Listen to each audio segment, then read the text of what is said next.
नमस्कार साथियों, स्वागत है सिलेक्शन गुरुजी ऑनलाइन यूट्यूब चैनल के कांस्टेबल प्रैक्टिस सेशन बैच में।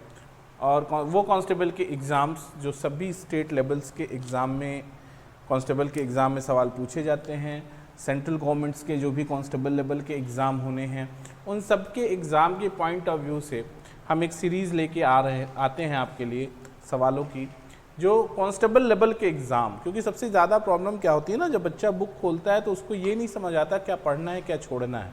तो आपके इस प्रॉब्लम का सीधा सोल्यूशन हम लेके आ रहे हैं। आपको कुछ ढूंढने खोजने की ज़रूरत नहीं है, आपको सिर्फ पढ़ने की ज़रूरत है।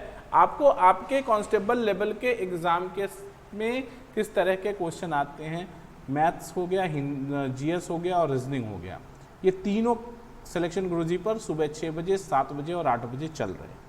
तो आप सभी लोग इसके माध्यम से प्रैक्टिस करिए और बहुत अच्छी तैयारी हो जाएगी आपकी और ठीक ठाक तरीके से आप स्कोर कर पाएंगे।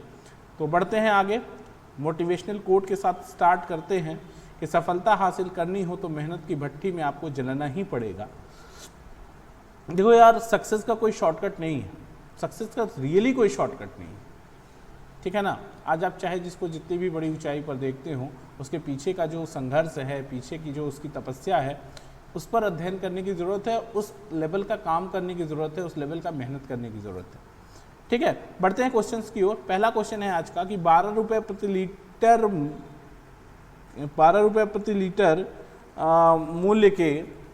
मूल्य के द्रव को किस अनुपात में मिलाया जाए, द्रव को किस अनुपात में पानी मिलाया जाए कि उसे 13.75 रुपये प्रति लीटर में बेचकर 12-25% लाभ कमाया जा सके। तो बहुत सिंपल सा सवाल है, समझने की कोशिश करिएगा। देखो यार, पहले तो करेक्शन कर लो। ये था कि 12 रुपये प्रति लीटर मूल्य के द्रव में किस अनुपात में पानी मिलाया जाए कि उसे 13.75 रुपये में बेचने पर 25% लाभ कमाया जा सके। तो बहुत सिंपल बात यह है ना यार दोस्त, कि अगर 25% लाभ कमाना है तो इसका मतलब है कि रिटर्न कितना चाहिए, 125%। और ये 125% रिटर्न मिल रहा है 13.75 पर, यानी 100% कितना होना चाहिए, 100% आपको मिल जाएगा 13.75 बटा 125 गुणित 100, ये बराबर हो जाएगा 11। यानी कुल मिला के जो आपका द्रव है शुद्ध द्रव, वो 11 का होगा। तो शेष 12 है, तो शेष क्या होगा, पानी। पानी कितना होगा 12 होने के लिए, 11 है, 12 होने के लिए 1 पानी चाहिए, तब तो जाके 12 बनेगा ना, 12 रुपये प्रति लीटर। तो 11 रुपये का द्रव होना चाहिए और 1 रुपये का के मूल्य का पानी होना चाहिए। तो 11 संबंधे 1 का अनुपात होगा। बात समझ पा रहे हो ना, सिंपल सवाल है। मिक्सचर अभी just mixture chapter wise content में चल भी रहा है, वहां पे भी आप आसानी से इस बात को समझ सकते हैं। ठीक है, कह रहे हैं कि 13.175 रुपये में बेचे तो 25% लाभ हो। तो बहुत सीधी सी बात है कि अगर 13.75 रुपये में बेचकर किसी द्रव को 25% लाभ कमाया जाता है, तो उस द्रव में 11 रुपये मूल्य का ही द्रव है, बाकी पानी है। तो 12 रुपये अगर मूल्य निर्धारित है तो 11 द्रव और 1 पानी होगा, तो ये 12 हो जाएगा। ठीक है, अगला सवाल ध्यान देना। कह रहे हैं कि ए और बी एक काम क्रमशः 12 घंटे और 15 घंटे में कर लेते हैं। ध्यान देना, एक काम क्रमशः 12 घंटे और 15 घंटे, अच्छा दिया तो है, ए और बी एक काम 12 घंटे और 15 घंटे में करते हैं। ठीक है, यदि वे बारी बारी 1 घंटे के लिए काम करें तो काम कितने घंटे में पूरा हो जाएगा। तो बहुत सिंपल सवाल है कि देखने की जरूरत यह है कि ए किसी काम को 12 घंटे में और बी उसी काम को 15 घंटे में समाप्त कर सकता है। ये 60 हो गया एलसीएम। ए का 1 घंटे का काम 5 और बी का 1 घंटे का काम 4। ठीक, तो पहले घंटे फर्स्ट आवर में कौन आएगा, फर्स्ट आवर में ए आएगा और ए कितना काम करेगा, 5 काम करेगा। सेकेंड आवर में कौन आएगा, सेकेंड आवर में बी आएगा और कितना काम करेगा, 4 आवर काम करेगा। यानी अगर आप टोटल बात करें तो 2 घंटे में ए और बी मिलके 5 4 9 काम कर दिए। 9 काम हो गया ना। अब 9 × 5 = 45, 9 × 6 = 54, 2 से इधर 6 से इधर गुणा कर दो, 12 घंटे में 6 9 गुणे 6, 6 9 54 काम हो गया। अब आप 13वें घंटे में जब आप आएंगे तो 13वें घंटे में ए का नंबर रहेगा, ए का नंबर रहेगा और ए 5 काम करेगा। तो यानी आपके पास 13 घंटे में कितना काम हो गया? 13 घंटे में हो गया 59 काम। अब आप देखिए जब 14वें घंटे में आएंगे, 14वें घंटे में बी काम करेगा। तो बी काम करेगा तो कितना काम शेष है? एक ही काम शेष है और 1 घंटे में 4 काम कर सकता है, तो 1/4 काम शेष है, तो 1/4 घंटे में कर देगा। यानी 1/1 काम करने में कितना लेगा? 1/4 घंटा। यानी टोटल टाइम कितना कंज्यूम हो जाएगा? टोटल टाइम की बात आप करोगे अगर, तो टोटल टाइम 13 सही 1/4 घंटा। देखो 13 घंटे तक तो 59 काम हुआ, सीधा सीधा है ना। 1 घंटे में, पहले घंटे में ये आया 5 काम, दूसरे घंटे में बी आया 4 काम, यानी 2 घंटे में 9 काम हो गया। 6 से गुणा कर लोगे तो 12 घंटे में 54 काम, 13वें घंटे में 5 काम होगा 59 काम, यानी 13 घंटे में 59 काम। अब बचा कितना? 1 काम बचा, और बी आएगा 14वें घंटे में, और बी 1 घंटे में 4 काम कर सकता है, तो 1 काम करने में 1/4 घंटा लेगा, तो 13 सही 1/4 घंटे में काम पूरा हो जाएगा। अगला सवाल ध्यान देना, एक मशीन का मूल्य 9,000 रुपए है। यदि मूल्य ह्रास हो, प्रत्येक वर्ष के आरंभिक मूल्य का 10% हो। यदि मूल्य ह्रास हो और प्रत्येक वर्ष के आरंभिक मूल्य का 10% हो, तो 3 वर्ष बाद मशीन का मूल्य क्या होगा? सिंपल सवाल समझिए कि 9,000 रुपए की कोई मशीन आप खरीद के लाते हैं और पहले साल 10% डिस्पर्सन हो गया, फिर 10% हो गया, तो 90/100 बचा, 90/100 बचा और 90/100 बचा। इस तरह से 00 इसके 00 से ख़त्म कर लो, और ये 00 यहाँ से ख़त्म कर लो, और 9 9 81, 81 9 हो जाएगा तुम्हारा 6500। ठीक है, 9000 है, सॉरी 9000, ये गड़बड़ हो गया है, थोड़ा यहाँ से सही कर लेते हैं ना। ये 9000 है।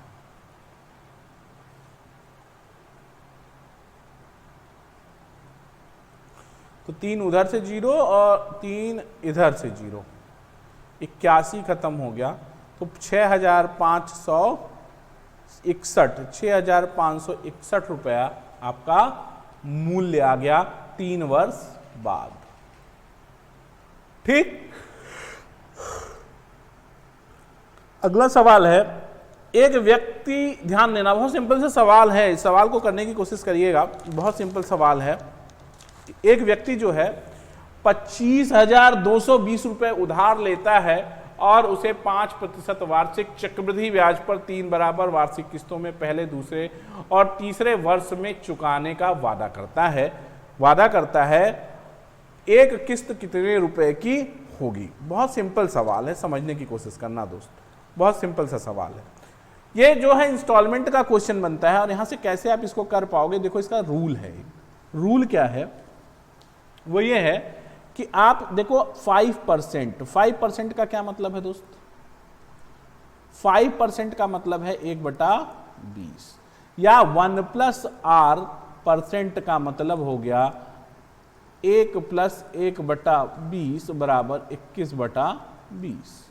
कोई तकलीफ नहीं, 21/20। ठीक है, अब इसको हम रिवर्स करके यूज करते हैं। इसको रिवर्स करेंगे जब आप, तो ये आ जाएगा 20/21। कोई दिक्कत नहीं। अब क्या कहते हैं इसको कि अब आप एक रेशियो डेवलप करिए। रेशियो क्या करते हैं हम लोग? इंस्टॉलमेंट का फर्स्ट इंस्टॉलमेंट, सेकेंड इंस्टॉलमेंट और थर्ड इंस्टॉलमेंट। 1, ठीक है, 1 20/21 की पावर 1 और 20/21 की पावर 2। ठीक, तो 1 20/21 और फिर 400/441। इसका रेशियो बनाएंगे आप तो ये बनेगा 441 इज टू 420 इज टू 400। ये आपका अनुपात बन गया किस्तों का। अब इक्वल इंस्टॉलमेंट निकालना है आपको, तो उसका फार्मूला है, आपको बता दें, किस्त का फार्मूला है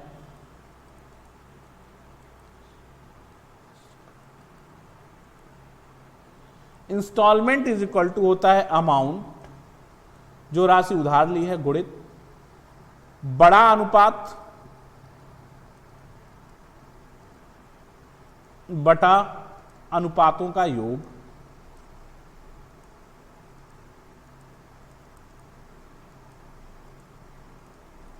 गुणित 1 प्लस आर प्रतिशत, 1 प्लस आर प्रतिशत। जब आप इसको सॉल्व करने चलते हैं तो आपको मिलता क्या है, जैसा ध्यान से समझिएगा, 25,220 बड़ा अनुपात 441 बटा योग हो गया आपका 4×1261 गुणित ये हो गया 21/20। सॉल्व कर लीजिएगा, ये इससे 20 बार कटेगा, 20 से 20 खत्म हो गया, और ये जब आप सॉल्व कर लेते हैं तो आपको मिलता है 9,261। सॉल्व कर लेंगे, 441 में 21 का गुणा कर लेंगे, या 21 का क्यूब 9,261। यही आपका आंसर बनता है। ध्यान से समझने की कोशिश करिएगा, सिंपल सा सवाल था। कहते हैं पहले R%, 5% दिया है तो 5% का मतलब 1/8, 1 प्लस R% यानी 1 प्लस 1/20 यानी 21/20, और इसको रिवर्स कर लेंगे तो 20/21। अब इसी का आप रेशियो बनाइए कि फर्स्ट ईयर में 1, सेकेंड ईयर में 20/21 और थर्ड ईयर में 20/21 की पावर 2। सॉल्व कर लेंगे तो ये रेशियो डेवलप होता है। फिर इंस्टॉलमेंट ए यानी अमाउंट इंटू बड़ा अनुपात बटा अनुपातों का योग गुणित 21/20, 9,261। कोई दिक्कत नहीं है ना? ठीक, आगे बढ़ते हैं। कह रहा है कि यदि आयत की लंबाई 10% घटा दी जाए और चौड़ाई 10% बढ़ा दी जाए तो आयत के क्षेत्रफल में क्या वृद्धि या कमी होगी? तो आपको पता ही है formula, x plus y plus x y by 100। तो +10 -10 प्लस 10 इंटू -10/100। तो ये प्लस माइनस खत्म हो गया, और 100 तो ये -1% की कमी आएगी। ठीक, आगे बढ़ते हैं। अगला सवाल कह रहे हैं कि एक नगर में माह के पहले 4 दिनों का औसत तापमान 58 डिग्री सेल्सियस, दूसरे, तीसरे, चौथे और 5वें दिन का औसत तापमान, औसत 4 डिग्री, औसत जो है वो कितना है, 66, सॉरी ये 4 डिग्री नहीं है, 66 डिग्री है। जैसे इसको ध्यान से समझ लीजिएगा।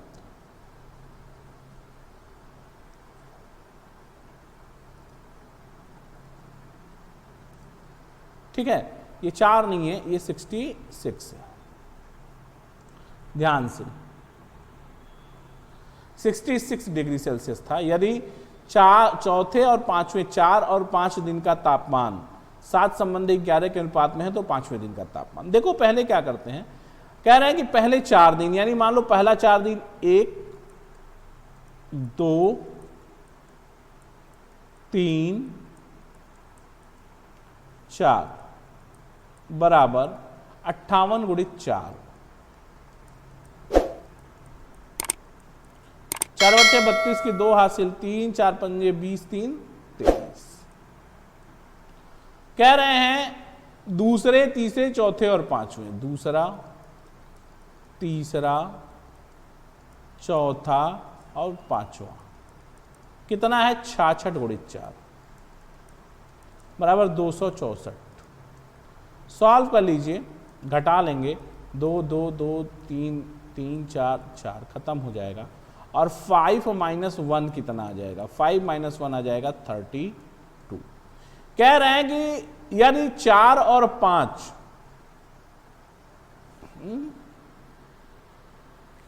4 5 नहीं, यदि पहले और 5वें, तो थोड़ा सा ठीक है, यदि पहले और पांचवें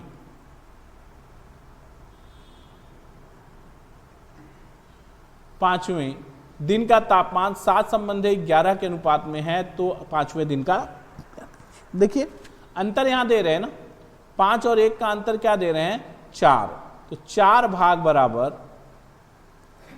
32, 1 बराबर 8, तो 5वें दिन का तापमान क्या है, देखो क्या है, पहला फर्स्ट और 5 क्या औसत है, 7 अनुपात क्या है, 7 संबंधी 11, अंतर 4 का था, तो 4 बराबर 32, 1 बराबर 8, तो 5वां भाग क्या है,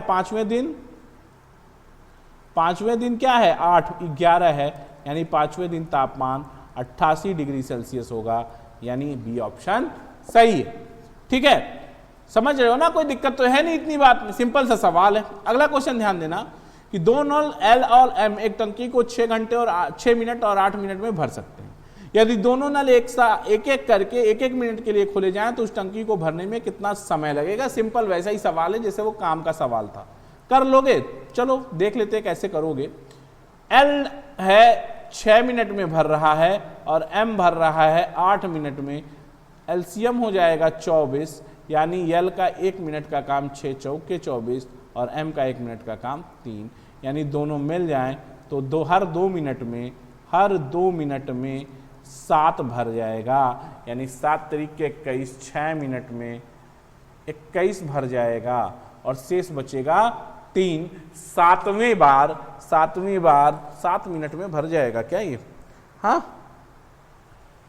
देखो 6 मिनट में 21, अब कितना है 7वें मिनट में कौन आएगा, 7वें मिनट में एल आएगा, यल आएगा ना 7वें मिनट में।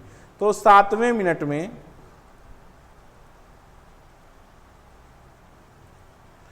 यल को भरना कितना है, एल भर सकता है 1 मिनट में कितना, 1 मिनट में भर सकता है 4, भरना है 3, तो कितना समय लगेगा 3/4 मिनट। बात समझ रहे हो, 7 मिनट में तो 4 भरेगा लेकिन भरना 3 ही है, तो कितना समय लगेगा 3/4, यानी total time to consume to fill the tank is 6 whole minute और 3/4 minute taken by tap L in 7th minute. 3/4 minute, 7वें मिनट का 3/4 मिनट लगेगा। समझो 2 मिनट में 7 भाग भरा, 6 मिनट में 21 भाग भर जाएगा। क्लियर है, अब 3 ही भाग भरना है क्योंकि पूरा नल भरने में के लिए 24 धारिता चाहिए और एल 7वें मिनट में 4 भरेगा, तो 3 भरना है तो कितना समय लगेगा 3/4 मिनट, यानी 6 सही 3/4 मिनट। अगला देखना, कह रहे हैं कि 2 साइकिल आरोही किसी वृत्ताकार रास्ते पर एक स्थान से एक साथ विपरीत दिशाओं में क्रमानुसार 7 मीटर प्रति सेकंड और 8 मीटर प्रति सेकंड की रफ्तार से निकलते हैं। यदि उस वृत्त की परिधि 300 मीटर हो तो दोनों कितने सेकंड में पहली बार मिलेंगे। सिंपल सवाल है, समझने की कोशिश करना। देखो ये कोई वृत्ताकार पथ है, ठीक है। देखो ये कोई वृत्ताकार पथ है, यहां से क्या कर लिया, यहां से एक इधर दौड़ता है और एक इधर दौड़ता है, एक 8 मीटर पर सेकेंड और एक 7 मीटर पर सेकेंड की दर से दौड़ता है, एक 7 से और एक 8 से, ठीक है, दौड़ता है। और परिधि दौड़ेगा कितना भाई, अब एक विपरीत दिशाओं में दौड़ रहे हैं तो चालें जुड़ जाएंगी। समय पूछ रहे हैं ना, समय बराबर क्या होता है दोस्त, समय बराबर दूरी बटा चाल। कितनी दूर दौड़ना है, 300 मीटर का सर्कल दौड़ना है और चाल दोनों की जुड़ जाएगी 8 7 15 मीटर पर सेकेंड, यानी 20 सेकेंड का समय लगेगा। सिंपल सवाल है, ठीक है, क्लियर भाई। एक यहां से दौड़ रहा है इस तरफ और एक दौड़ रहा है इस तरफ, दोनों दौड़ रहे हैं विपरीत दिशा में जल्दी, दोनों ये 8 से दौड़ रहा है ये 7 से, यानी हर सेकंड 15 मीटर वो दोनों दौड़ जा रहे हैं, तो 300 मीटर दौड़ने में 20 सेकंड लगेगा। क्लियर है बात, यहां तक तो कोई तकलीफ नहीं है, सिंपल सवाल है।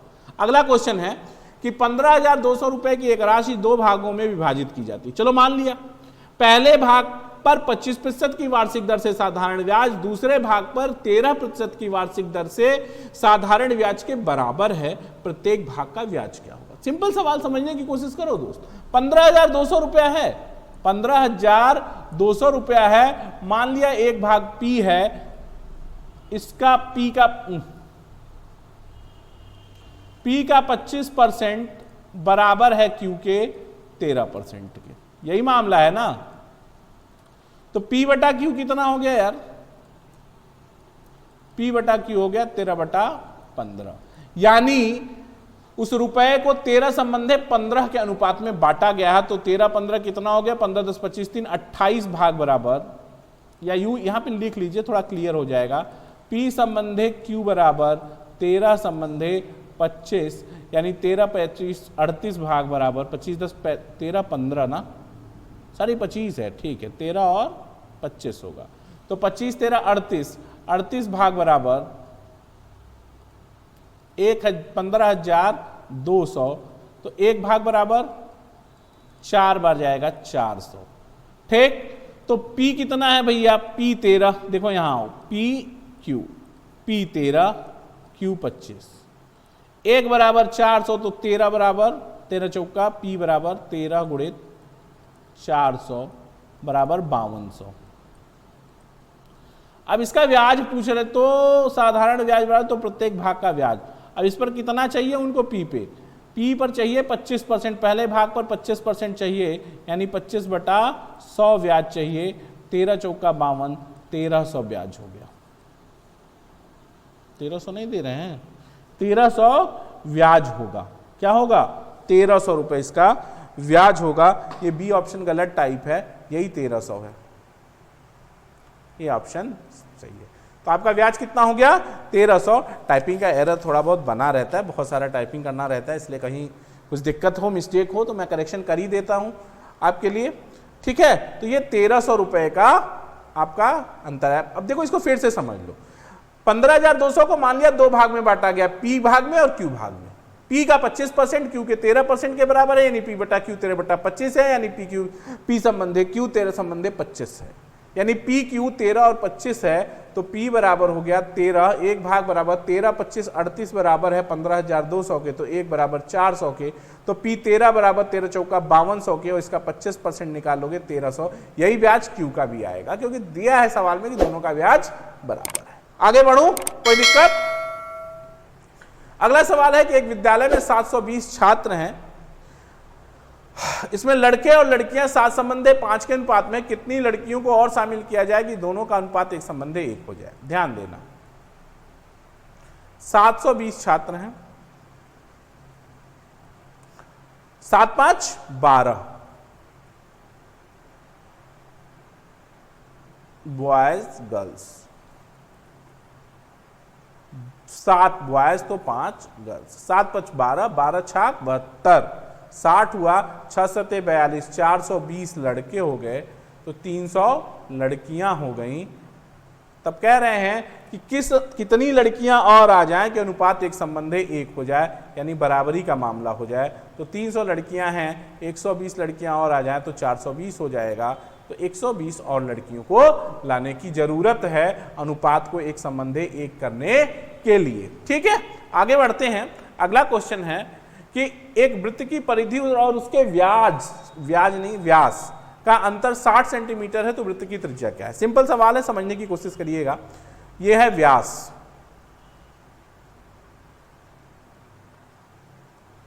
एक वृत्त की परिधि है 2πr और व्यास है 2r, बराबर है 60 के।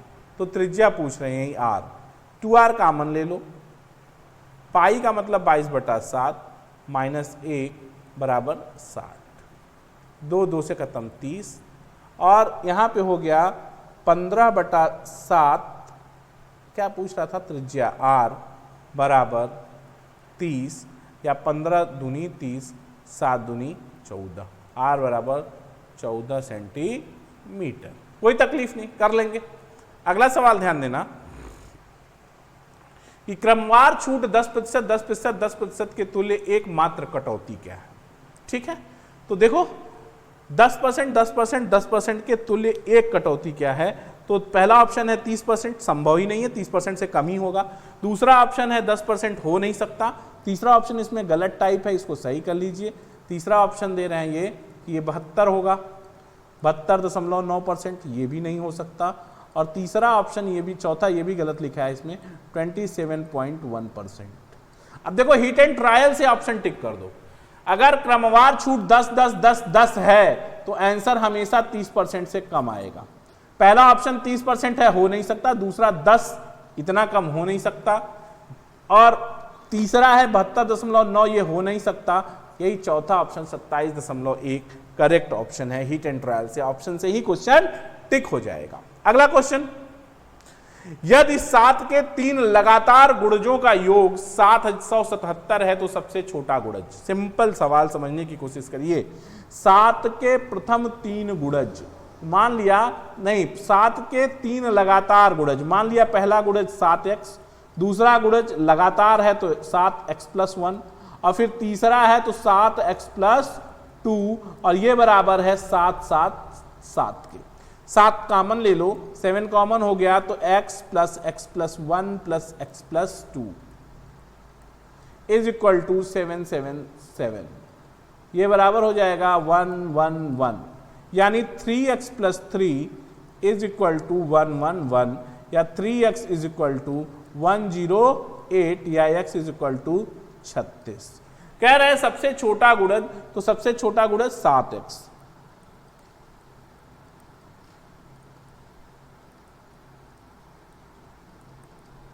बराबर 7x बराबर 7 गुणित 36 बराबर 36, सॉरी 7 42 की 2 हासिल 4, ये देखो, और 7 के 21 4 25, 252। आपका पहला ऑप्शन 252 करेक्ट हो जाएगा। ठीक है ना, 252। ठीक, 252। ठीक है, आगे बढ़ते हैं। अगला सवाल ध्यान देना। एक लड़के ने 1000 रुपए में 50 चॉकलेट खरीदी। यदि 30 चॉकलेट का औसत मूल्य 25 रुपया है तो शेष चॉकलेट का औसत मूल्य ज्ञात कीजिए। अब सिंपल समझो बात को। कह रहे हैं कि 30 चॉकलेट का औसत मूल्य 25 है, तो 30 चॉकलेट का कुल मूल्य 30 गुणित 25 बराबर 750। तो शेष कितना हो गया? तो शेष बराबर हो गया 1000 - 750 बराबर 250, 250। और चॉकलेट 20 30 कैलकुलेट कर चुके हैं, तो 20 चॉकलेट का औसत मूल्य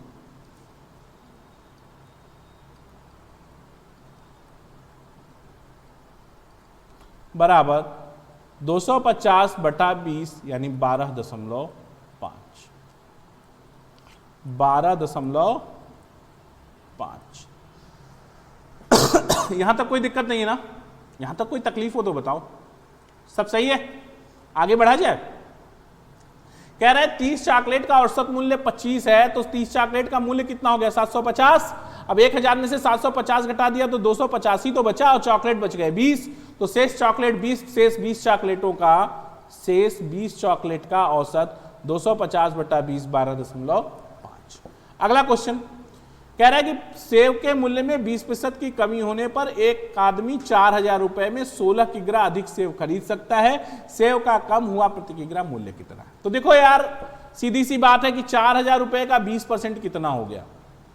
तो 4000 का 20%, देखो मैं आपको बता दूं, सपोज कर लो कि 4000 रुपए में हर महीने या हर दिन आप x kg सेव लाते थे। अगले बार आप गए, कहे कि हमको यार x kg सेव दे दो, तो उसने x kg सेव दे दो, तो उसने आपको x kg सेव दिया, प्लस प्लस प्लस उसने आपको इसका 20% कितना? इसका 20% 800 रुपया रिटर्न मार दिया। कहा भैया ये x kg सेव ले ला और ये 800 रुपया भी ले लीजिए। अब ये 800 क्यों? तो आपने पूछा भैया क्यों 800 वापस कर रहे हो? तो बोला कि रेट 20% कम हो गया है। ठीक है, और इस 20 तो आपने उसको कहा कि चलो इस 800 रुपए का भी आप मुझको दे दो, तो उसने 16 kg और तौल दिया। यही कह रहा है ना कि 20% की कमी होने पर 16 किग्रा अधिक खरीद पाता है। तो 20% की कमी हुई तो 800 बचा, और यही 800 रुपए आप देंगे तो 16 किग्रा आपको अतिरिक्त मिलेगा, यानी 1 किग्रा का मूल्य हो गया 50 रुपए प्रति किग्रा। ये घटा हुआ मूल्य है। आई होप कि कांस्टेबल प्रैक्टिस सेशन बैच को आपने आज खूब इंजॉय किया होगा, और आज बहुत बेहतरीन अच्छे कांस्टेबल के एग्ज़ाम, कांस्टेबल लेवल के एग्ज़ाम्स के लेवल के सभी तरह के सवाल लगभग इंक्लूड किए गए थे प्रैक्टिस सेशन में। कंपाउंड इंटरेस्ट को में भी इंस्टॉलमेंट कवर किया गया था, सिंपल इंटरेस्ट का भी सवाल था, आपको ये जो है परसेंटेज का भी अच्छा सवाल था, प्रॉफिट लॉस का भी अच्छा सवाल था, डिस्पर्सन का सवाल था। तो ऐसे बहुत सभी मिक्स करके सवाल आपको पूछे गए। ऐसी ही प्रैक्टिस अगर होती रही तो कांस्टेबल के एग्जाम में मैथमेटिक्स के सेक्शन में जीएस और रीजनिंग चल ही रहा है, इसके पहले अभी जीएस और रीजनिंग हुआ है आपका प्रैक्टिस, तो एक ठीक ठाक तैयारी आपकी हो जाएगी और एक लेवल की तैयारी से आप एग्जाम क्रैक करने में आपको बहुत मदद मिलेगी। सिलेक्शन गुरुजी का उद्देश्य ही यही है कि आपकी सफलता को एकदम 110% श्योर और सिक्योर बनाना। ठीक है, तो फिर कल मुलाकात होगी कुछ और चुनिंदा शानदार सवालों के साथ सिलेक्शन गुरुजी ऑनलाइन में। तब तक देखते रहिए सिलेक्शन गुरुजी ऑनलाइन। जय हिंद, जय भारत।